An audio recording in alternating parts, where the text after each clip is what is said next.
But the real treasure on the whole LP is What a Wonderful World. Oh man, what a classic, a true classic. It'll be on my next volume of My Junk and Other Trash I Found. I'll include probably Holy Night and maybe all 3 songs on that CD, because it was fun to do that book. I like to do another one. So here's the photograph. I'll put the photograph of the folks up on the screen right now. Now, why I'm doing that? Well, the other thing that entertains me when I do this sort of project is that I get snippets of ideas to create a story in my head from what's written on the LP and from the photographs, how the thing was built, designed, and then the photographs. So I look at faces and I look and I see something in the face that triggers, an idea. Well, all these, folks seem pretty happy. So it was really hard to look into their soul and through their eyes and see what's going on in there, So now with that said, we'll get to the art book, and I don't know how I'm going to do this. I do that little scan thing with the camera and everything. And I'll probably do that just to fill up the time when you're listening to the song to have something to look at, right? That's why I do that sort of thing. But I replicated the cover of the LP on the front of the book. See, it's almost like a photographic copy of the cover. What I found interesting about the cover, considering that they're from Price Hill, was where Elberon Avenue is, if I didn't mention that before, in Cincinnati. It's always been kind of working class with some nicer areas surrounding it, and it's really gone into the toilet over the past 10 to 15 years. I mean, it's seriously gone downhill, unfortunately. Everybody used to keep their lawns up, and now it's frankly kind of dangerous to live there, I think. But it's never been this. Stock photo was never a house in Price Hill. I can assure you that they had to go somewhere else to find it, which I find is curious because they're selling an idea of Christmas in an upscale neighborhood, and I just find that kind of interesting that they would choose this stock photo to put on their cover of their LP. So I've done that. Basically, I just drew the house, and like I said before, I try to borrow the typeface and stick that in there, just so whoever ends up with the art won't end up with the LP, I don't think, and will have like a feel for what this was originally. That's why I do that. And I just put this star in here. Probably was their only LP, and they put, again, like I'm saying, a whole lot of money into it to make this thing, all right? So I put the star, it's like their shining moment, this LP, and again, the titles always interest me in a record. So, and so it was, ... Why the ... Well, in their head, it's a literal thing for their head. It's probably, and so here is, but it's so it was. Also, it has to have something to do with something that they feel is important about this LP. And so it was our first LP, right? And so here we are. Finally, this is my life. All those titles. I think they're great. So there you go. That's the cover, and you got the rhinestones also to make it especially sparkly on the front. And then you go to the front page, and I'll put that on the screen at some point too. And I wanted to put Mama, as she calls herself, her nickname on the back is Mama, Pearl D. Brewer. And,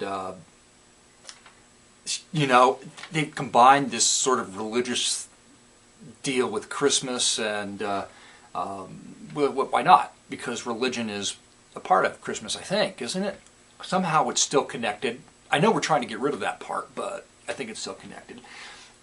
And the soldiers, dream. So I've written Nam across her forehead because that was something on her mind, and I don't think she did it to be trendy.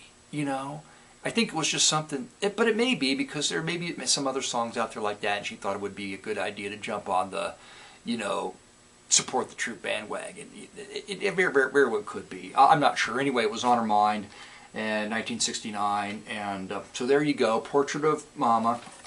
And then on the following page, you've got a portrait which I, drew from the kids on the back, the ever-growing. Why are they always saying that there's going to be more of them? Where is it that says it on the back?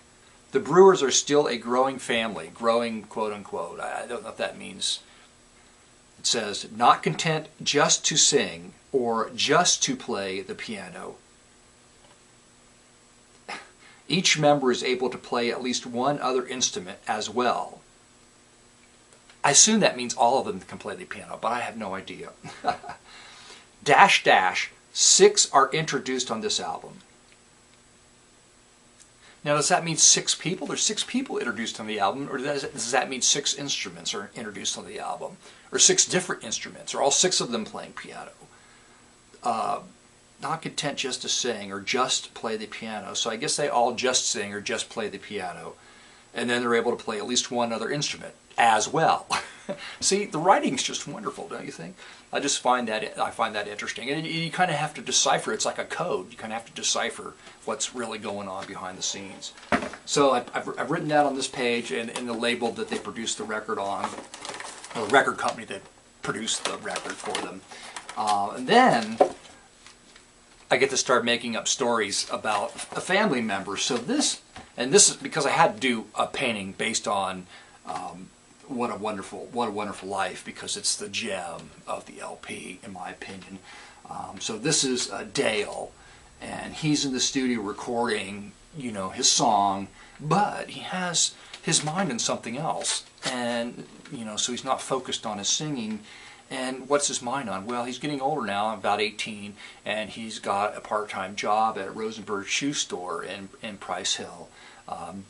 Back in the late 60s, there still would have been mom and pop stores all around the area. And so he's got a job there selling shoes, and he enjoys it. He thinks about it all the time. He really loves shoes. So he's sort of daydreaming about the wondrous variety of shoes that can be found at Rosenberg's that he gets to handle on a daily basis as he services customers. Okay. So on the next page we have Patty.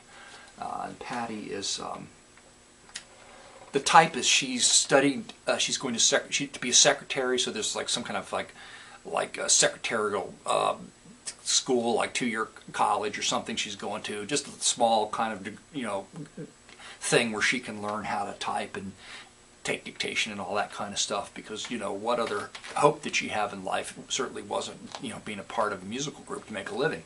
Kind of beat down. She's going to secretarial school. Life is not real good, and she's trying to the short dress in the 60s and the white out thing, and you see where I'm going with that. Okay, so then we go to the last page, and the last page features Doug, the sax player, or the horn player, and he's in bed crying, right? And his sister Marilyn, "What's wrong, Doug?" And Doug's crying in bed, and he says, "The Royal Academy of Music rejected my application. My life is over." So see, he's got just enough confidence now that he's been playing horn on this LP that he feels that he wants to go for a scholarship with a great school, and he figures schools in America can't be any good because the grass is always greener, so he's got to go to England, right? So he applies to the Royal Academy using this as an application, the basis of application for a scholarship. Which is why I'm playing that song, or I did play that song, in the first video. Okay. So then Marilyn notices that he's in his bed crying with his shoes on, so she just really cares about he's been rejected or not. He's got the letter, by the way. That's the letter from the Academy telling him to take a hike, brother. So she says, "Mama say don't wear your shoes in bed. Don't wear your shoes." She say, "God will help you." And he's wearing his shoes, and he says, well, after he gets done whining about being rejected, that his shoes keep disappearing. This is why he's got them on his feet. Because I don't know why his shoes are disappearing. I don't know who could be collecting shoes at this point in the story. It's just odd. But there you have it. Figure it out yourself. And then he says, "There is no God." And he says it loud because he's so upset, right? God's not going to help him. He doesn't think. So he says there's no God. Well, Mama hears that and yells upstairs, "Doug, I'm going to strap you, boy." Because, again, keeping all these kids together in a musical family, going to churches and, you know, doing whatever gigs they were doing, is you need to fear the Lord the strap to keep the family together, to keep producing. There has to be a figurehead to keep the children in line and keep them producing and creating the wonderful singing Brewer family sound. So there you go, and enjoy